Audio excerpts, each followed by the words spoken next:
Hi, this is Ben Schwartz. I'm here. I'm the host of Emphasis, Massachusetts, and thanks for watching.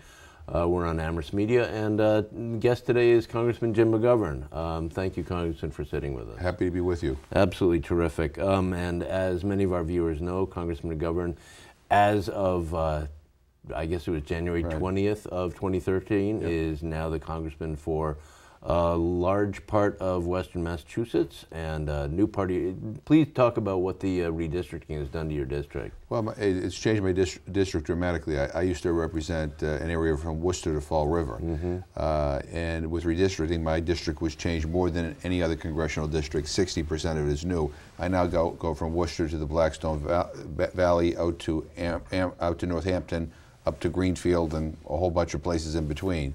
But it's been great. I mean, I've enjoyed learning about these new areas, and I'm still learning about many of these new areas. I want to be a good member of Congress, so I pride myself at accessibility and showing up at things and trying to get advice. But I've come to appreciate that some of the new parts of the state that I've inherited in redistricting represent some of the most beautiful parts of Massachusetts, and you know, it's been a lot of fun. Right. Well, I know that you've made it a point to visit each and every town in the new part of your district, and you've done that. I have. At this point. I have, and I need to do it again, and again and again and again. Well, I'm sure that the people the new people in your district appreciate your accessibility, and I'm sure they will avail themselves of that as time goes on. Now, you're on the Agricultural Committee. Correct. And obviously, much of your district is, if not agriculturally focused, and that is part of the economy. And please talk a little bit about what your thoughts are as far as you know, the agricultural economy out this way. Yeah. Well, I'm a big believer in creating, you know, self-sustaining communities, which means that agriculture is a big part of it. I want us to grow more here in Massachusetts. I also have come to appreciate that a big part of our economy in Massachusetts is agriculture, which sometimes those of us who come from cities don't always appreciate. But I've been to a number of farms all across my new district, and you know, and seen a variety of interest and things grown, and seen some very successful farms, and seen some that are struggling. But to me, in Washington, what we got to be doing is finding ways to help boost up, you know, small and medium-sized family farms, rather than, you know, these excessive subsidies that go to some of these big agribusinesses that, quite frankly, don't need the resources, but have big lobbyists in Washington, and they, you know, they've been able over the years to be able to keep this money coming to them. And but I think it's better for our country to help boost up those small and medium-sized farms. And the more that we can do that here in Massachusetts, the better for our farmers, but also the better for our economy, and quite frankly, the better for our health. Right. I mean, I'd rather buy things grown here than buy things that have been, you know, imported from some faraway land. Now, I realize, given our climate, you know, we're not able to grow year-round, but you know, we have farms that do farming indoors during the winter seasons. But look, the other thing is that putting a greater emphasis on our local farmers, I think, is one of the ways to help push people toward buying local products, and it's just healthier for them. I do a lot of work on hunger and nutrition. I'm a big believer that food is medicine, and I think that we ought to do a better job of reminding people about that fact and urging people to take advantage of what's being grown right here in Massachusetts. Well, speaking of that matter, you have been a real advocate around hunger and nutrition, both you know, in this country and internationally. And I'm wondering, you know, your role in the Agriculture Committee obviously gives you a good vantage point to influence that sort of policy. But internationally, people view foreign aid often mistakenly as a much larger percentage of our budget than it actually is. And I wonder if you could talk a little bit about the nutrition component of our foreign investment, and the impact that has on not just people's nutritional well-being, but on America's sort of image in the world. Well, first of all, less than 1% of our national budget is spent on foreign aid, which usually surprises people because I think it's much bigger. And to me, most of that foreign aid that aid that is invested in helping create sustainable communities, to help feed hungry people, to help parents be able to support their kids, and to support smart development that comes from the local level, not what we dictate to people, but what they tell us will work. I mean, I think those things are invaluable. Look at the one thing I've learned in my life, traveling to different parts of the world, is that we're all very much alike. Parents care about their kids. Here in the United States, they care about their kids. In Kenya, they care about their kids. In Colombia, they care about their kids. In El Salvador, I mean, we all have that in common. So when you help, when you invest, your resources in supporting and strengthening families, I think it's not only the right thing to do morally, but I think it's a national security. It's in our national security interest. I'm the author of this thing called the George McGovern Robert Dole International Food for Education Program. It's basically a global school feeding program. And right now, millions of kids all around the world are being fed in school settings. So they're getting nutrition and they're getting to learn how to read and write. And we had a pilot project in this displaced persons community in Colombia. And I met this mother who came up to me and said, I want you to thank the people of the United States for this program. Because in this slum that I live in, armed actors, sometimes it's the FARC guerrillas, sometimes it's the right-wing paramilitaries, come through here and ask me, the mother of this 11-year-old boy, to give up my son to them. And if I do that, they'll promise that they'll feed him every day, which is something I can't do. Right. She says, I don't want my son to be one of the armed actors here, but you have now given us this opportunity for me to be able to put my son in school and have him fed, and maybe he'll get out of this slum. But we don't have to make that choice anymore. And I'm grateful to the people of the United States. And I told the ambassador, cable that back to Washington, because this is it. I mean, when you do things like that, you're helping people. At the end of the day, people like you. Right. And if they like you, they don't want to hurt you. So it's a win-win-win-win all around the place. I'd rather invest more money in helping end hunger around the world and deal with extreme poverty than opening up more military bases or sending more weapons across the world, which do nothing, in my opinion, to enhance our security. We ought to be thinking about how do we lift people up around the world, which is good for them and good for us. The Universal Declaration of Human Rights, among other things, reminds us that food is a right. And I believe that. I think everybody on this planet, whether you're in the United States or halfway around the world, has a right to food. Nobody should be hungry. And this is a problem that is solvable. There are some issues I can't figure out how to solve. Hunger is not one of them. And we could do it relatively cheaply when you compare it to what we're spending on these wars. It's a political condition. We have everything we need except the political will to end it. And I think, we ought to figure out a way to generate that political will. That, to me, is where we should invest more of our time and more of our efforts. You think that's a countervailing influence against the negative impressions people have of this country?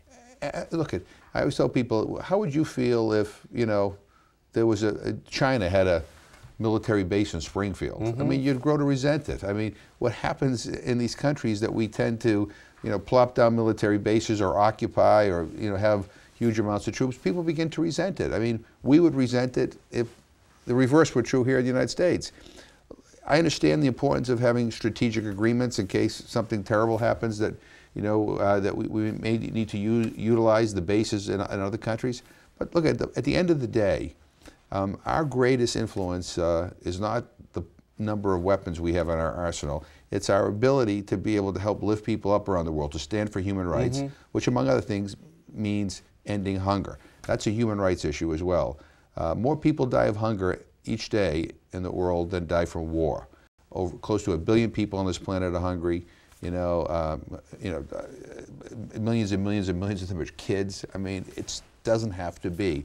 And so, if I were, as I have said to the president, I think that we ought to focus more on that, than on, flexing our military muscle. I'm not advocating that we, totally disband on our military. I'm just simply saying that what I've seen firsthand, is that when we help people, help support their families, when we help provide food or help provide the technology so farmers overseas can, utilize their land, the payback is, a million times more, than, just dropping another, a military base somewhere. And I think that's where we need to be. We got to be thinking about how you create a global community for good and a better world. And it's not pie in the sky, Jim McGovern liberalism. It's hard-headed realism. Well, there's the American government certainly is a player, and there's the military strategic side, and there's the outreach that you're referring to. I wonder what your thoughts are about business and corporations' roles overseas. Yeah, look, I mean, I'm not anti-business and I'm not anti-corporation. I get concerned about corporations that go overseas and exploit people for monetary gain, or exploit the natural resources in another country. But look, we're in a global economy. I mean, we have businesses from other countries and corporations located here in the United States. It's just the way things are. What we need is kind of a code of conduct, so that corporations don't think, well, if I go to this country, I can pay slave wages to these people, and I could pollute their rivers and their water sources, and I don't have to worry about any of that kind of stuff. We need to guard against that. But look, I mean, ideally, what you want is a world in which economies flourish, right? Where people can work and people can have a good living. What you want to avoid, again, is exploitation, and we've seen that from not only U.S. companies, but Chinese companies going into Africa right now, are working out really awful deals with some of these governments that are, destroying natural resources and exploiting people in the worst possible ways. That's the kind of stuff we need to try to fight against. Right, and our power is somewhat limited to affect that, especially where there's weak institutional power in the local governments. Right. I mean, it's challenging, but I think one of the things we can control is that our companies don't do that. That our companies and our corporations, when they go overseas, adhere to a standard of conduct where you don't allow forced child labor, where you don't allow exploitation of workers, where you don't allow our companies to go in and pollute water sources and stuff like that. So we have some power to do that. Look, I co-chair the Human Rights Commission, and I believe if we stand for anything, we stand out loud and foursquare for human rights, and we ought to be proud of that, and we ought to do it more. Right. And not just human rights behavior by other countries, but we also need to look inward too, where we can improve our human rights record. Question on that. I mean, there is a humanitarian aspect to the advocacy of human rights. There's also a practical aspect to it in terms of advancing American interests and advancing, our role in the world. And I wonder the extent to which each way of understanding human rights advocacy is saleable. Yeah. Well, here's the deal. It's my view that if you ignore the human rights situation in the country, at some point, it comes back to bite you. And I'll give you an example. Right now, we have a military base in Bahrain. The government of Bahrain is treating its people terribly, arresting people, for the mildest dissent, torturing people. People are disappearing. People have been killed, and our government, by and large, is saying nothing. Why? Because we have a military base in Bahrain, and I think there are some who think that if we ever went to a war in Iran, which I hope we never do, that military base is important. So a decision has been made that we're going to ignore the human rights situation in Bahrain, because I think that's a mistake. I think that's a mistake, because that eventually is going to come back and blow up on our face. And on human rights, we need to be consistent, and we're not, which is we deal with China economically. You can travel to China. China has a lousy human rights record. We're not as vocal on China's terrible human rights record as we should be, what they do to Tibetans, what they do to the Uyghurs, which they do to people who dissent. But we have a normal relationship with them because it's in our economic interest. Cuba, which doesn't have a great human rights record, but it's nowhere near as bad as China's or Bahrain's or Saudi Arabia's. We don't deal with them. But we say we have an economic embargo. We say that you as a United States citizen can't travel there because we're so upset with Cuba. And we even put them on the terrorist list when there's no evidence that they're exporting terrorism around the world. That kind of inconsistency, I think, weakens our standing when it comes to human rights. We ought to be consistent across the board. Now, I want to go backwards a little bit and talk about a domestic program. I know you're a big advocate of SNAP. That's a Supplemental Nutritional Assistance Program, and I'm wondering the extent to which, and this is obviously a topic that's big in the news, the sequester has affected that kind of effort and other efforts that you care about. Yeah, the sequester has not affected SNAP per se. It has affected WIC, the Women's and Infants and Children Program. Right. So, you know, pregnant women there are pregnant women who should be getting nutritional assistance right now who are not, and they will have babies who should be getting nutritional assistance, and they won't because of the cutbacks in WIC. But what I'm worried about with SNAP is that it's become everybody's favorite ATM machine to pay for other programs. And the Republicans have demonized the program so much and distorted the reality about how the program works that I think there's a perception out there that this is a very fraudulent, you know, inefficient program, when in fact the GAO did a study, said it's one of the most efficiently run federal programs we have, like a 2.5% error rate, and some of that error rate is underpayments to people who are entitled to it. You know, Paul Ryan wants to block grant the whole program, basically, let the states do whatever they want with that money, which some states may not want to use it to feed hungry people. In the House Agriculture Committee last year, they cut $16 billion out of SNAP, which would mean that millions of people right now who get that benefit, which is a modest benefit, today would lose it tomorrow. And not only would they lose it, but their kids who automatically qualify for the free breakfast and lunch program, they'd lose that benefit too. This is crazy. You know, the way SNAP works is that we spend more on it when times are tough. When the economy gets better and people go back to work, we spend less on it. That's the way it works. The notion that we're going to balance the budget by taking food out of the mouths of hungry people, to me, is immoral. I just don't get it. And part of the problem is that in Washington, you can get away with that by cutting programs that provide people a circle of protection, because I think there's a view that there's no political consequence if you do. Versus if I vote for a tax increase, the Chamber of Commerce will be on my back, or if I vote for gun control, the NRA will be on my back. I think there's a view that you could eliminate programs that help poor people, and you get reelected. Because they vote less in lower proportions, and they don't have money to give. Right, and the other thing is that, understand one thing about hunger.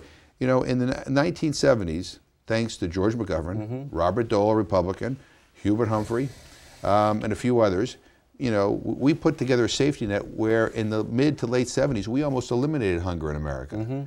Then when Reagan became president, he gutted everything, and now we have 50 million people in this country, 50 million hungry people in the United States of America, 17 million of whom are children.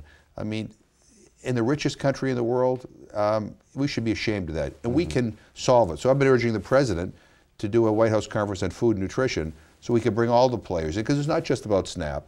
Get the food base, get the faith-based communities involved, get the philanthropic communities, the farmers, the agricultural interests, to grow everybody who has a role in this, put them together, and let's connect the dots so we can provide a safety net that one, meets the needs of people who are poor, and two, helps people get off of public assistance and get into work. Because one of the problems right now is you get governmental agencies that don't talk to each other. So you qualify for SNAP, then you may under another agency qualify for daycare, then you get a job and it doesn't pay that much, but it pays enough so you lose your SNAP benefit, you lose your daycare, then you're back where you started from, hungry.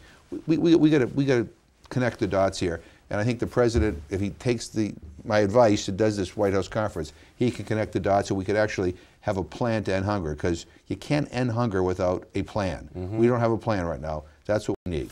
Now, you mentioned Republicans and how they sort of get away with advancing an agenda that is completely counter to your own. Right.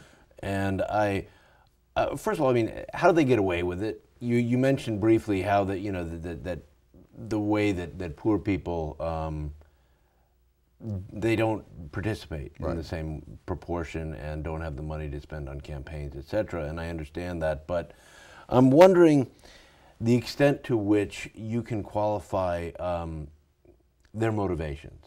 Yeah, I mean, look, I think, I I've tried to figure this out. You know, like what are these Republicans thinking when they propose budgets that gut programs that help the most vulnerable? Right. Part of it is ignorance, I think. I mean, I know for a fact that, you know, there are members of Congress who talk disparagingly about, you know, poor people and about the SNAP program, who have never visited a food bank, who have never talked to anybody on SNAP, who have no idea what the average SNAP benefit is. So part of it is that. The other part of it is that, you know, these other big money special interests, you know, are constantly interacting with them. And I think, you know, so do we cut a missile system that the Pentagon or the Joint Chiefs of Staff say they don't even want? You know, but, you know, I get this guy who's coming in and he's telling me that he lobbies me, did a fundraiser for me, you know, is invited me to play golf or whatever. You know, so maybe I don't want. So it's, rather than that, let me cut programs like SNAP. Right. Let me cut programs like WIC. Now, look, I think amongst the low-income population in this country, I think more and more people are starting to vote, and the evidence of that is that the Republican National Committee chair, when he gave his, like, you know, the autopsy on. Right. On the last election on his party, said that we need to do a better job reaching out to poor people. Right. We need to talk to them. And, you know, my response to that is you don't need to talk to them, you need to listen to them. You need to go out and see firsthand that it's no fun to be poor, that it's hard work to be poor, that people don't want to be in that situation. And that amongst those who receive SNAP, millions and millions and millions of them work for a living. Right. So they're working and they earn so little that they still qualify for this government assistance. I mean, if you had the choice, wouldn't you rather have a job that pays you enough so you don't need to, you know, supplement your income with SNAP? I mean, you'd want a job that you could support your family with. And so you know, that's the other part of this. I mean, that's why we should be talking about increasing the minimum wage for people. That's why we should be talking about, you know, how you invest in our economy to create more jobs. And instead, in Washington, all we're talking about is tax cuts and cuts to spending. And, you know, what we need to be also talking about is investments. You know, we need to rebuild our infrastructure, our roads and our bridges, and our, you know, we need to make sure that, you know, our wastewater systems and our sewer systems are up to where they need to be. You know, that's all important for our economy, but it also creates jobs. And it creates jobs. Then fewer people need to be on SNAP. They get back into the workforce. They pay their taxes. You can pay down the debt that way.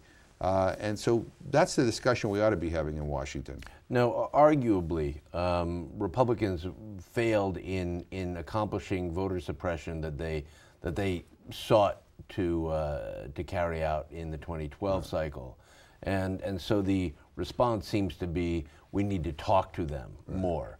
To the poor people, to the people who voted against us. And I just want to briefly segue to two issues that are before the Supreme Court. We've got the Voting Rights Act, and we've got the Prop 8 in California and DOMA. And I'm wondering what your thinking is about possible outcomes and how that's going to repercuss. Yeah, I hope the Supreme Court, you know, overturns Prop 8 and DOMA. I mean, I think they were, you know, I think the American people, you know, are ahead of the Supreme Court, ahead of Congress on the issue of, you know, of gay marriage and, you know, and marriage equality issues and on civil rights issues. And, you know, we ought to just make it so that, you know, there's no more discrimination. Boy, what a radical idea to think that to ask the Supreme Court to basically make sure that we outlaw discrimination, that there's no place in our society for discrimination. So I hope that they move in the right direction. But look, I mean, you know, we still have the majority of Republicans, let me speak for the House of Representatives, who are on the other side of the issue. If we had a bill to overturn DOMA brought to the floor tomorrow, I don't think we'd have the votes to do it. You know, and so it tells you where the mindset of the majority is in the House of Representatives. You know, I mean, the Republicans are still, you know, putting, you know, language in bills to provide funding to fight the overturning of DOMA. I mean, they want to preserve the status quo, which is discrimination, which is bigotry. And so that's where they're coming from. And And I hope the Supreme Court takes it out of their hands and ends this once and for all. So we can't. Maybe they do too. Yeah, maybe they do too. But I think it's going to take the Supreme Court to, in the short term, to be able to put this problem away, get rid of this problem. I don't expect the House of Representatives will do it on its own. Right. And the same with the Voting Rights Act. I mean, look, we all talk about. It's hard to find a member of Congress or a governor who will say that they're, for voter suppression or for, I don't want you to have voting rights. But you see it all the time. Sure, of course. And so one of these we also need to understand is that, the office of Secretary of State is a very, very important office in every state in this country, because that is the office that oversees the elections. And you have some Secretary of States in some states that have gone overboard trying to find ways to make it more difficult for people of color, for low-income people, for people who traditionally vote Democratic to be able to vote. And my hope with the Supreme Court is they don't do anything, to weaken, the Voting Rights Act or the Civil Rights Act. I was just a few weeks ago, I was in Alabama with Congressman John Lewis, who is the, good friend of Martin Luther King's, who's leading the Civil Rights Movement. We went through all these different sites that were important to the Civil Rights Movement. We marched over the Edmund Pettus Bridge in Selma, where John Lewis was beaten by Alabama police, beaten unconscious, and we were able to kind of remember a couple of things. One, that wasn't too long ago. Right. Two, we've come a long way. Three, we still have a ways to go. So let's not stop, halfway. Let's finish the journey here. Let's eradicate discrimination wherever it may exist in this country. Understood. Now, Congressman, I know you've got a busy day in this part of the district, so out of respect for your time, I just wanted to add one final question. There's obviously a special election in the U.S. Senate coming up, and I know that two of your colleagues are in the Democratic primary, and you're not going to take a position on that, but if you would, briefly talk about, obviously we've got a sort of Republican majority in the House, and then we see the effects of that. And if you could talk a little bit about, the general election in the special and what the addition of another Republican in the Senate might mean. Yeah. Another Republican in the Senate would mean more obstruction. That's what it would mean, and it would also be sending a signal that all this obstructionism that is going on is somehow being approved of by the voters of Massachusetts. So it's important that we send a Democrat back down to replace Senator Kerry's seat, and so it's very, very important. And we have to make sure that we don't take this race for granted, and that we also understand that there's lots of money out there waiting to be dumped into this state by special interests to try to sway people's votes and to try to suppress people from voting. We need to push back hard. We can't take this for granted. This is incredibly important. And we need a Democrat. There's no two ways about it. I am hopeful that people, even in some of these Republican-leaning districts, I'm hopeful that people are watching what's going on and saying, you know what, enough. I'm tired of seeing government run by crisis to crisis to crisis. We want you to solve problems. We need you to solve immigration. We need you to figure out something to do on the proliferation of these military-style assault weapons. You need to figure out how to fund our infrastructure, get our economy going, get our jobs back. And so I'm hopeful that maybe in the next election that enough people will kind of say we can't continue this obstructionism. And by the way, believe it or not, in Texas and in Florida, the redistricting is still in flux because it's in courts.